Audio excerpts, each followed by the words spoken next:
Olá, eu sou irmã Suelene do Hospital de Conchal e também estou aqui na TV Relacionamento.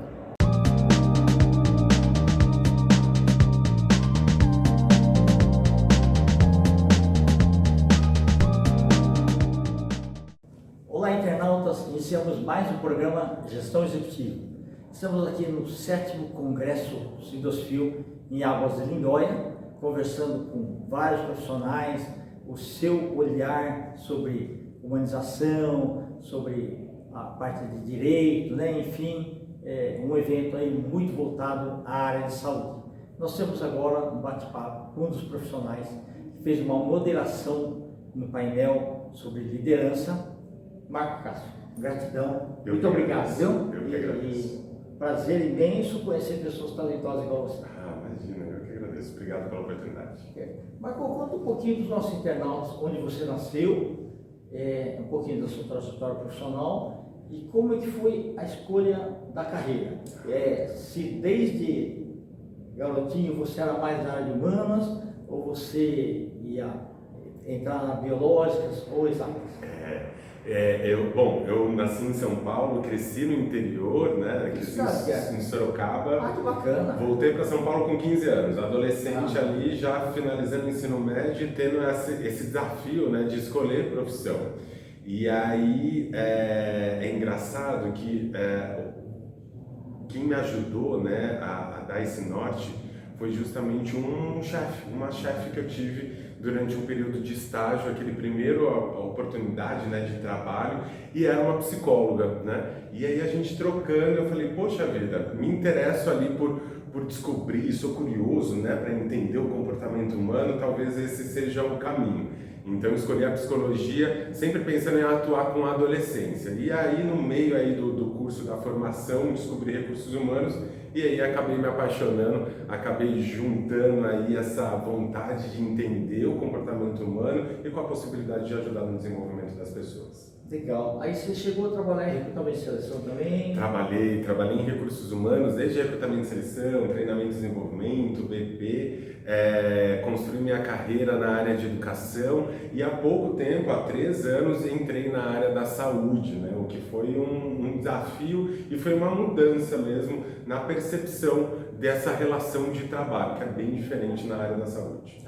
Você teve que fazer um mindset, na verdade? Olha, mudou bastante, principalmente quando a gente vem para a área filantrópica, para a saúde da área filantrópica, isso requer muito empenho, muita dedicação, porque os desafios são gigantescos, mas a felicidade, a grata surpresa que eu tive em mudar de segmento de atuação foi de encontrar profissionais que gostam de desenvolvimento, que se interessam por desenvolvimento. Isso facilita muito o nosso trabalho. Legal. No meio corporativo, assim, das empresas, você faz as coisas ali, mas você tem já uma verba provisionada para fazer aquilo, não sei o que, lá as coisas vão funcionando.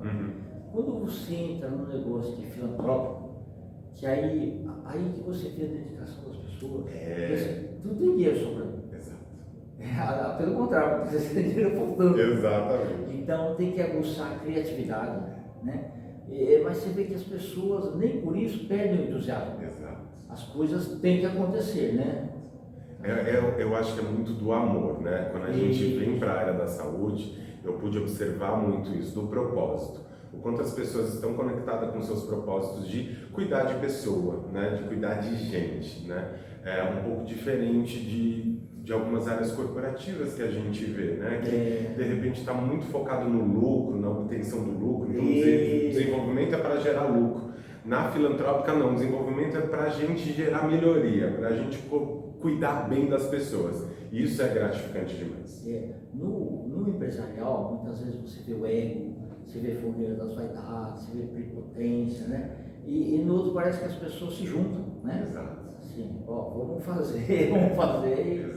e vai, que bacana. Exatamente. Então você está gostando da área de saúde, né? Eu estou apaixonado. Desde que eu entrei aí na área da saúde, foi uma grata surpresa trabalhar com o SUS, entender o SUS, né? E isso também é um diferencial muito grande. Quando a gente entende o SUS, entende toda a potência, é claro que o SUS também é feito por pessoas, né? Mas quando a gente vê a potência disso, isso é muito, muito legal.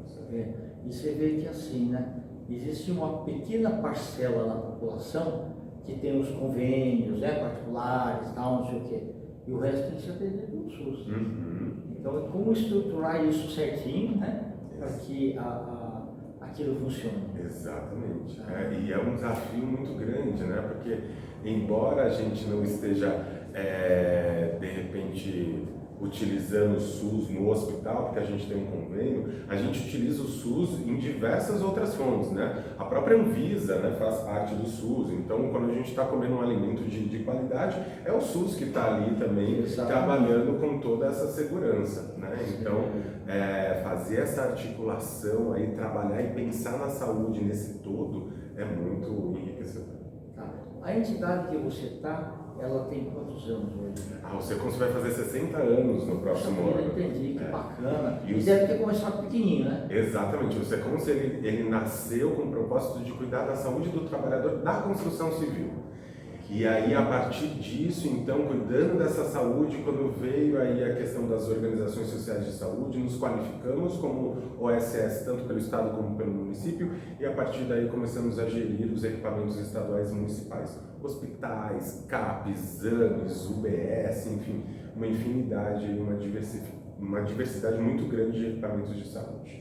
Você falou de construção civil, o olhar tem que ser diferente, porque talvez assim, o olhar do construtor, né, que projetou aquilo, né, os engenheiros, e tem um prazo para isso, tem que fazer isso, não sei o que e tal. Só que nesse olhar mais frio, se deixar de computar EPIs, né, para as pessoas, uma série de detalhezinhos, né, falta de manutenção, escada mal colocada, essas coisas assim, que podem gerar acidentes, né?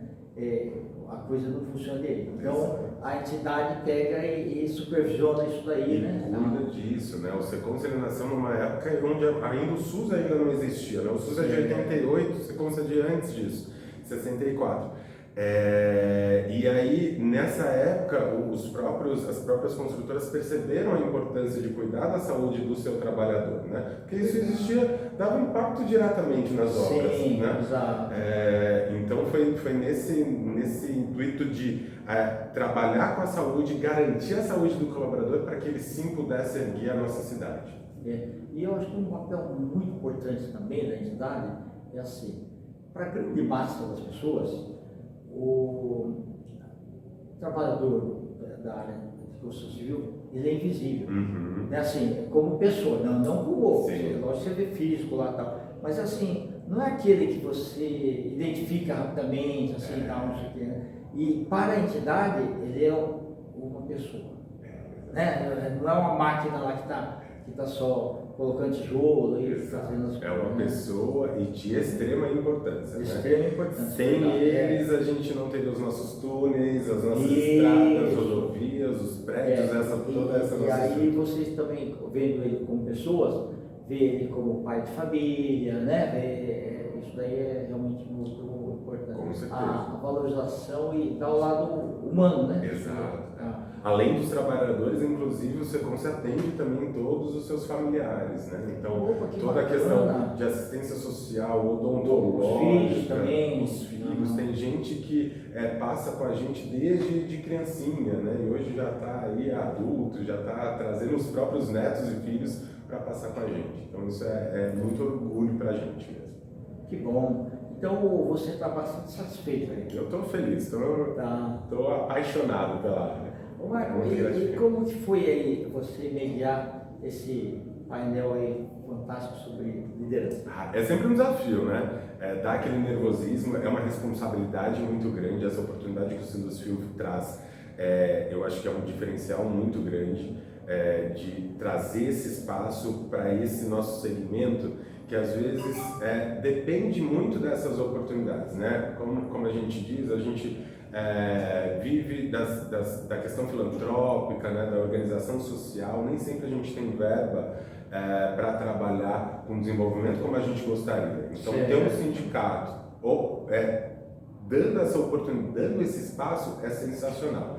E mediar essa mesa, né, falando de liderança, é um tema que é importante para todos nós, né? Mesmo aquelas pessoas que ainda não têm os cargos de gestão, todo mundo, em certa medida, tem a sua liderança, né? Seja a autoliderança, né? Então, a gente precisa trabalhar com essas competências, a gente precisa estar atento a essas competências que são exigidas da gente com essa mudança de mundo, né? O líder de ontem não é o mesmo líder de hoje, e também não vai ser o de amanhã. Então, a gente sempre tem que estar atento a essas mudanças. Exato. E o líder ele tem que entender que assim, quanto mais inteligência emocional ele dominar, é bom para tudo. Exatamente. Exatamente. Né? O que a gente costuma comentar na área de recursos humanos, é que é muito comum a gente ver bons técnicos se tornando gestores, líderes de equipe, né? E é muito difícil, né, essa transição de você técnico começar a liderar pessoas, né? Você tem que ensinar aquele outro a fazer aquela função tão bem quanto você fazia, né? E isso é um desafio gigantesco, porque a gente está falando de outra pessoa, né? Muitas vezes a gente coloca as nossas próprias expectativas e crenças nessa outra pessoa, né? E isso a gente precisa cuidar, a gente precisa sempre modular para que a gente tenha assertividade e consiga realmente desenvolver aquela outra pessoa, né? Trabalhar o potencial daquela outra pessoa para que ela possivelmente se torne um futuro líder ou uma boa técnica também, né? Exato. Marco, nós estamos nas instantes finais, tá? Eu gostaria que você deixasse seus contatos, nós vamos escrever aqui também. Legal, bacana. Bom, para quem quiser me procurar, fica aí marco.castro@seconse-sp.org.br. Ok, gratidão. Perfeito. Muito obrigado. Eu que agradeço mais uma vez, obrigado. Perfeito. Internautas, os agradecimentos então a esse fantástico profissional, Marco Castro, nós trazemos mais uma gestão executiva. Um grande abraço e até a próxima.